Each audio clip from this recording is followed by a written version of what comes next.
कि विपक्ष अभी तक इसमें सहमत नहीं हो पाया है, लगातार विरोध है और ये कह रहे हैं कि ये जो है संविधान पर, कॉन्स्टिट्यूशन पर अटैक है। आप अब विपक्ष की सहमति मैं समझता हूं कोई भी जो सकारात्मक चीज होगा या राष्ट्रहित का जिसमें बात होगा, जिसमें सबके लिए न्याय की बात होगी, जिसमें संविधान के रक्षण का भाव होगा, वो विपक्ष को अमान्य होगा। और मैं समझता हूं कल का दिन भारत के इतिहास में सुनहरे अक्षरों में लिखा जाएगा। और इसलिए मैं कह रहा हूं कि जो विपक्ष का षड्यंत्र शब्द का मैं प्रयोग कर रहा हूं कि लोगों को बहकाओ, लोगों को उकसाओ, तो ये जनता के सामने आने वाला है कि ये जो वक्फ संशोधन बिल है ये मुस्लिम के हित का बिल है और खासतौर से गरीबों के हित का बिल है। इसमें एक भी इंच जमीन किसी के द्वारा नहीं ली जा रही, न सरकार के द्वारा न किसी अन्य के द्वारा। उसका सदुपयोग हो सके गरीब मुस्लिम के लिए, स्कूल बन सके, मकान बन सके, जमीन का सदुपयोग हो सके और कानून के दायरे में ये वक्फ बोर्ड रहे। तो इसमें मैं हर्जा क्या है?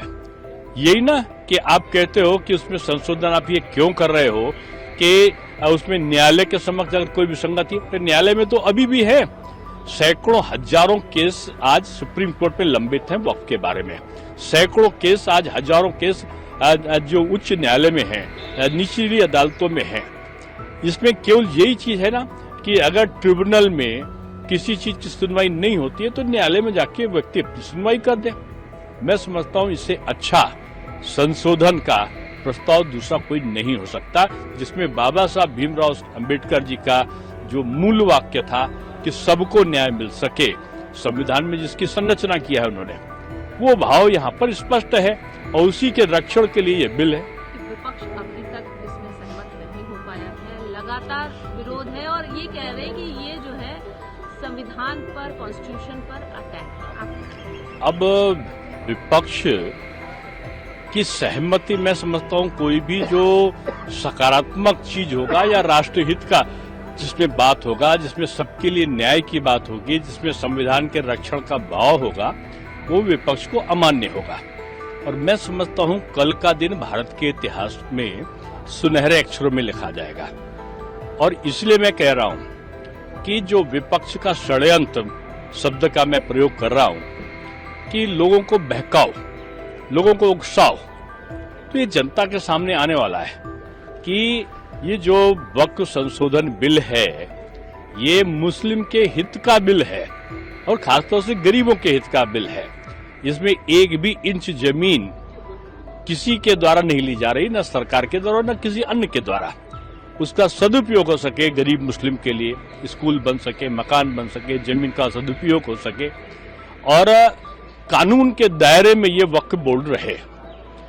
तो इसमें मैं हर्जा क्या है?